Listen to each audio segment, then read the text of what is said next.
Ngasi aina tahan jagadoriba wari asi asengba warini adubu wari asi tahandringi mamangda aina nupi oibisingi mama mapasingi mafamda karigumba wahi kharatang haijari madudi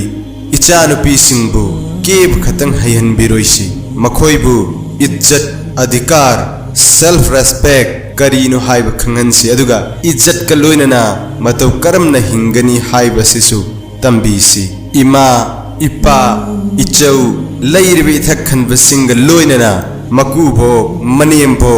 aduga matai lairibi mathakhan basing aduda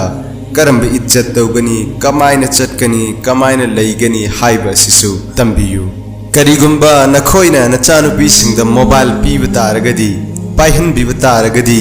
matau karamna mobile adubu sijinnagani amsung social media haibadi YouTube Facebook Instagram Twitter lay khribi mayam asibu matau karamna sijinnagani haiba adusu tambiyu wari adudi asini nupi amakhak leirame nupi asi social media da haibadi Facebook da Instagram da Twitter da adukki matik active oirame nupa singi message adukki matik mahangonda laklame adubu mahak ignore tawraga adum leiram adubu kayam koini ignore tawgani nongmadi mahak pa amakhakki message reply tawrami tuminna tawram yamna ingna chikna mong hadana tuminna nupa amakhakki reply tawram tapna wari sarambadagi nupi adu nungsina khre nupa aduga nupi masamaksu khanghaudre matau karamna nupa aduga nungsina khribano haiba adu adudagidi nupi adu mikup amata nupa aduga wari sadana message thanadana leiba ngamlaktare nongmadi nupi aduna nupa aduda message tharaga hairami asumna ai nang yaudana mikup ama hingba ngamdre adugi sumathakta ai nang khaktagi hingminnagani nang yaudrade ai hingba ngamloi haiduna nupa aduda message tharami masini nupi singi asoiba ma yaudana hingba ngamlaroi hana hekta haidokpa masini nupi singna ayamba matamda sijinnariba wahaising aduna maram oiraga mangda leiriba aduna mahakku hinghanbide nupi aduna nongmadi nupa aduda hairami noigi ima ipada hayo aibu thijero lao haina ai nanga punsi suppa hingminnaba pame haiduna nupi aduna nupa aduda hairam madu targa nupa aduna hare kariyinu nangna adumba khanjilibadubo chaluse yare adugibu thoina wakhal nungai thoksise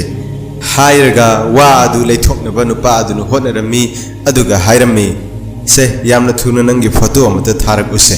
nupi aduna hairami mai ai hayang tharake nupa aduna mu hairai natte ai nang bhosik yam guninge hojik tharako nupi aduna madu taraga hairai fare ai tharake adubu yengbuga kakhoko aduga nupi aduna nupa adu photo ama tharami nupa aduna photo adu uraga hairagi masidi chamalle chamdaba ama tharaku haina hairam aduda nupi aduna yaramde adubu nupa aduna takpa hinmalakpadagi nupi adu bathroom da sangaga photo tharami adudagi nupa aduna mu hairaki aibu nungsibagi wahai wata hairaga video ama semlaga tharaku haina hairam nupi haibasitabu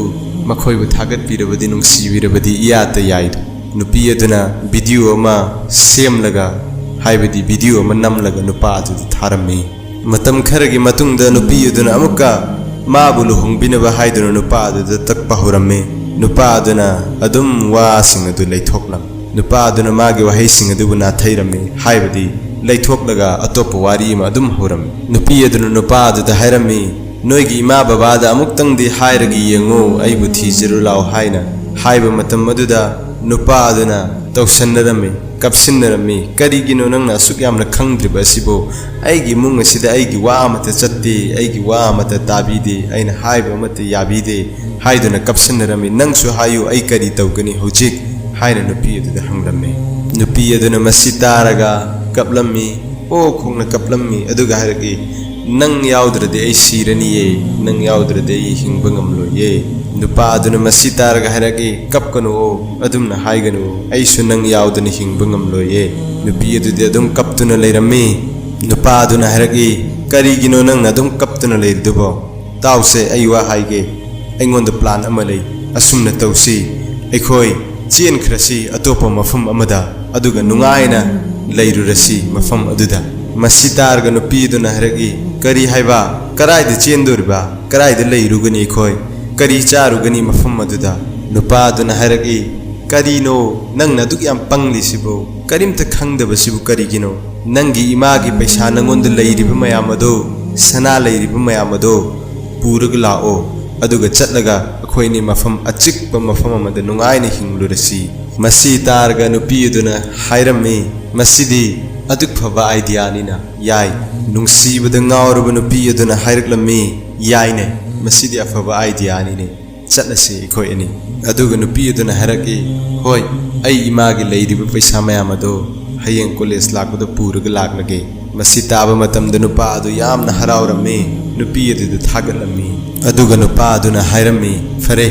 nang loinamak puraga lao haiba matamda nupi aduna haraki ngasi ahing khatani nang nangaigadaba hayeng ai loinamak puraga laklagani aduga aikhoi ani mafam aduda yamna ingna chikna nungaina mayamdagi alag oina hinglurasi nongalaga nupi aduna mamagi sana paisa mayam sing magi college ki pekta hapchallaga yumdagi thoklaklammi nupi aduna thoklakpa matamda mama na haraki ibema nang kaidano nganna saksu sadri haiba matamda nupi aduna khumlagi ima ai college tani mama na hare ima chak thibirage chak cha kholao nupi aduna haragi ima ai yare chak lamdi halaga charage mama aduna mug haragi nangna chak chadadana chatkhiba taragadi imadi nangi wakhalda adum luptana leiragani chak cha kholao nupi aduna madu taraga haragi ima si soba yare ai chaningdi haiba haiduna haragi mama na nupi da harami ibema chak cha kho nangbo nangna chak cha da butaragadi ima chak cha khom ama phoba yotpa ngamaroi masi tana nupi aduna mama gi wa adu thawoidana ai thenge haiduna yamna thuna chatkirami aduga nupa aduga yamna lappa khungang amada chatkirami adubu somdana mamana machana chak cha da bida college sakhi haiduna yamna wana yamna thamoi sokna leihori adubu mamana khalagi ichana chak cha da bida chatkhrabasu mama ai leiridana haiduna tiffin amada chak hapnaga college tana chatlammi adubu college yoru matamdadi mama adu khanglaklami machanupi adu college ta lakti haiba mama aduna ammaromda amuk chat ammaromda amuk chen machanupi adu thirammi adubu machanupi adunadi mamagi mapagi sagaigi khandan singgi इज्जत अमता येंगदना मखोय पुमनम पु हुंदोकलगा चेनखिरमे नुपी अदुग नुपा अदुग गाव अदु यौरब मतुंगदा yum अमदा चंगलमे यामना लाइरबा इमुंग अम ओइरमे मियोय खरा अमसु लेरमे मफम अदुदा यौरब मतुंगदा नुपा अदुना नुपी अदुदा हाइरमे येंगो मसिदा लैरिबे हनुबी असिना आइगी असोनबी इमानी aduga sida leiribi nupi asina aigi nupini aduga sida leiribi angangsing asina aigi ichani aduga aigi babadi aigi iyambagi mayumda lei maramdi karigino haiba matamda aigi nupina anaba mi ani seva toba ngamdaba maramdagi aigi babana iyambagi da leibani adubu hojikti karisu kaiba leitre maramdi karigino haiba matamda nang laklabanina babasu nangna seva toba yaragani yengu nang ai yaudani hingbangam loi haiba natro phare ngasi haiba numit asidagi nang aikhoiga punna leiminaragadabani masi targa nupi duna haragi nang de hana sumna tawkhidabani matau karamna no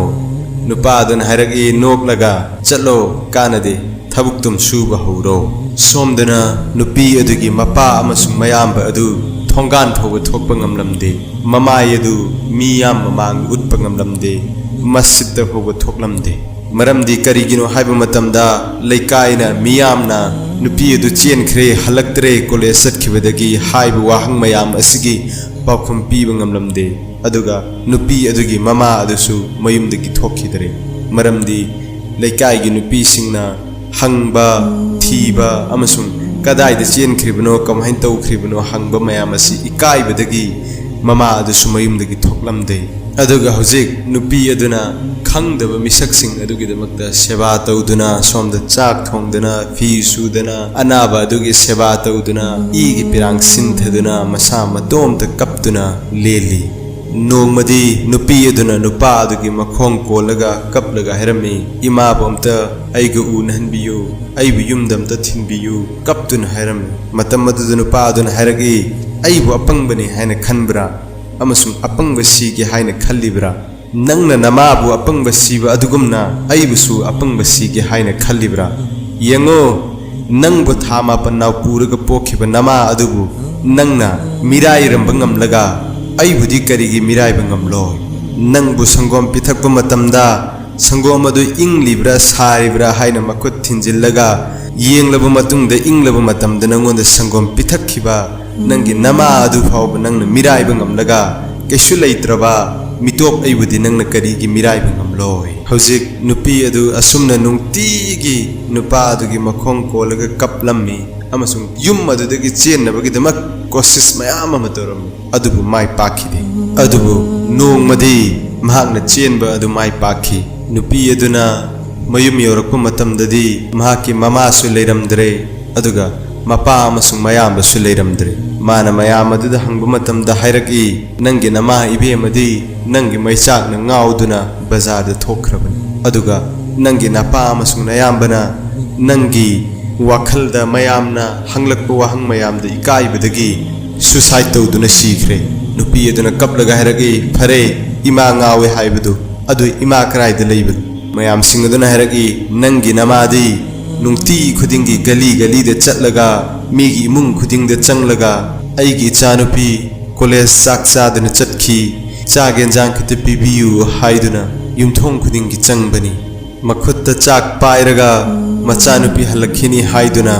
lambi da ngaiduna leibani masitarga nupi aduna kapladuna chenki mamabu thiba lambi mapanda machabu khorangna ngairiba mama makhutta tinggot paiduna leibu urami adubu mama di hingli haibadani thawai yaudarbgumbani nupi adu mamabu ubu matamda yamna kaplammi amasung hake halat angak poirami mahaki kanamata leitrabgum khalammi yingbiyu ichilinaw sing karigumba nangonda nangi babana imana nathakhan basingna smartphone leiraga bibi bataraba adu bataragadi please social media da Facebook da WhatsApp da Twitter da Instagram da subnagi Allah khakki khallaga sijinabiyu please fattaba khongthang amma hoba thangbiganu karamba khongthang nangi ima baba iyambasing laikai ithak khanbasing sagaina taigi miyoising masjid phawa chatpa ngamoidaba adugumba khongthang adu kaidonda thangbiganu maramdi nupi oibisingi makhutta pura khandan gi izzat leibani aduga social media da leiribu nupasing WhatsApp da Facebook da Instagram da Twitter da leiribu nupasing da kaidonung da su thajaba thamluganu hojikki matamdi inkhalak libu nupa macha sing amadi nupa ayambasing makhoigi wakhal asi adukki matik phattabrom da chatkhre maramdi nupi mari manga tara kun sahi amada adukki mating dating tawraga lei makhoigi feelings makhoigi wakhalon nupi singu sanarga thambiba wakal adukki matik cheli aduga amuksu makhoina khallaki asumba nupi sing asibu aikhoigi imung manungna kamna yagani haiduna amuksu khallaki aduga aina nupi singi oiba mama mapa singda hainingbadi icha nupi gi masak thajagumna kaidonungda semganu maramdi thaja haiba asidi mipung khuding makna yengaga dum leibani icha nupi bu numit kumna sembiyu maramdi numitta kuina yengba ngamdabani aina thajai ngasigi asengba wari asida ekhoi khudingmak karigumba kharadi khangle haibasi aina aigi thamoida thajai nungsiraba ichilinausing sare muslim singidamak dua tawbiyu Allah amasung rasulna yaaba lambi de satpangambagi Allah bangna pangal pina bibo oisunu